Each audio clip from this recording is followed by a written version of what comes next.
நாம சில முடிவுகள் எடுத்து நம்ம சுய இஷ்டப்படி ஓடிக்கொண்டே இருக்கிறபடினாலே நம் வாழ்க்கையில் தேவன் இருந்தும் இல்லாத மாதிரியே தெரியுது. உன் வாழ்க்கையில் கர்த்தர் இல்லைன்னு உன்னால சொல்ல முடியுமா? கொஞ்சம் யோசித்து பார். உன் வாழ்க்கையில் கர்த்தர் இல்லைன்னு சொல்ல முடியுமா? நீ தான் கர்த்தரை விட்டு தூர போன ஒழிய கர்த்தர் உன்னை விட்டு போகவில்லை. நாம தான் நிறைய நேரம் தூரம் போயிட்டோம், அவரு போகலை. நான் உன்னை விட்டு விலகுவதும் இல்லை, உன்னை கைவிடுவதும் இல்லை என்று தான் சொல்லுகிறார்.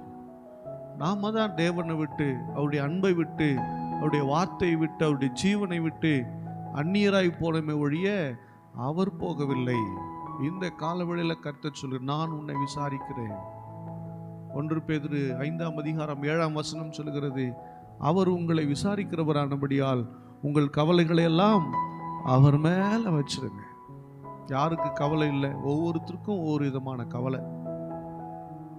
கல்யாணத்தை முடிச்சிட்டேன்னு சொல்லுவாங்க, அதுக்கப்புறம் ஒரு கவலை. வீடை கட்டிட்டேன்னு வாங்க, அதுக்கப்புறம் ஒரு கவலை. ஸ்கூல்ல சேர்த்துட்டேன்னு வாங்க, அதுக்கப்புறம் ஒரு கவலை. இல்லை, என்னைக்காவது உங்க கவலை மாறி இருக்குதா? மாறி இருக்கா? இதோட முடிஞ்சிருச்சு, அவ்வளோதான், சாப்டர் ஓவர், ஃபினிஷ்ட், அப்பா முடிச்சிட்டேன்னு முடியுதா? அவைகள்லாம் நமக்கு தொடர்ந்து வந்துட்டு தான் இருக்கும். அதை பெருசா வாழ்க்கையில் முன்னிறுத்தி பார்க்காதீங்க. கவலைகளை மாற்றுகிறவை முன்னிறுத்தி பாருங்கள். அவர் எல்லாவற்றையும் சரி செய்து கொடுப்பார். அவர் எல்லாவற்றையும் மாற்றுவார். அவர் எல்லாவற்றையும் மாற்றி கொடுப்பார். அவர் தான் கவலைகளை மாற்றுகிற தேவனாக இருக்கிறார். ஹல்லேலூயா. ஆமா, அவர் விசாரித்தால் எல்லாமே மாறிடும். அவர் என்றைக்காவது ஒரு நாள் நம்மளை விசாரிச்சுட்டா போதும். ஆலயத்தில் நம் வாழ்க்கையில் என்னைக்காவது ஒரு நாள் கர்த்தருடைய பார்வை நம்மேல் பட்டாலே போதும். தெரியுமா? அந்த பார்வை நம்ம மேலே பட்டுட்டாவே வாழ்க்கை டோட்டலாக மாறிடும். எத்தனை வருஷம் அடிமைத்தனம், எத்தனை வருஷம் தலைகுனிவு, எத்தனை வருஷம் வியாதி, எத்தனை வருஷம் சாபம், எத்தனை வருஷம் தீட்டு, எத்தனை வருஷம் போராட்டம் எல்லாம் அப்படி நொடி பொழுதுல எல்லாம் கர்த்தர் நீக்கி விடுவார். ஹல்லேலூயா. அவர் சகலத்தையும் செய்ய வல்லவர். ஹல்லேலூயா. அவரால் முடியாத காரியம் ஒன்றுமில்லை. இங்கே 14 சொல்கிறது, ஆயினும் இதோ நான் அவளுக்கு நயங்காட்டி அவளை வனாந்திரத்திலே அழைத்து கொண்டு போய் அவளோட பட்சயமாய் பேசுவேன். ஹல்லேலூயா. சொல்றாரு, நீ என்னை விட்டு தூரம் போயிட்ட, நான் உனக்கு நயங்காட்டினா, ஆசை காட்டி நான் உன்னை கூப்பிடுவேன்.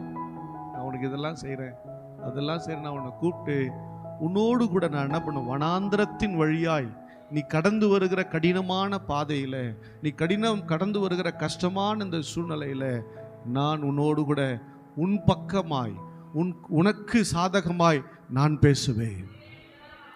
ஹல்லேலூயா. வனாந்திரம் கூப்பிட்டா அந்த குரல் என்ன பண்ண? எதிரொலிக்காத இடம். எவ்வளவு சத்தம் கொடுத்து கூப்பிட்டாலும் புரியாத ஒரு சத்தம். வனாந்திரத்தில் சத்தம் கொடுத்தா யாருக்கா புரியுமா? ஏதோ கத்துறாங்க, ஏதோ சொல்றாங்கன்னு மட்டும் தான் தெரியும். அந்த சத்தம் யாருக்கும் புரியாது. ஹல்லேலூயா. யாருக்கும் புரியாத சத்தம், யாருக்கும் கேட்க முடியாத சத்தம், உணர்ந்து கொள்ள முடியாத சத்தம். சொல்றார், நீ இந்த வனாந்திரத்தின் பாதையில நடந்து வரும்போது நான் உனக்காக பேசுவேன், நான் உன் பக்கமாய் நின்று பேசுவேன், உனக்காக நான் நிற்பேன் என்று கர்த்தர் வாக்கு பண்ணுகிறவராயிருக்கிறார்.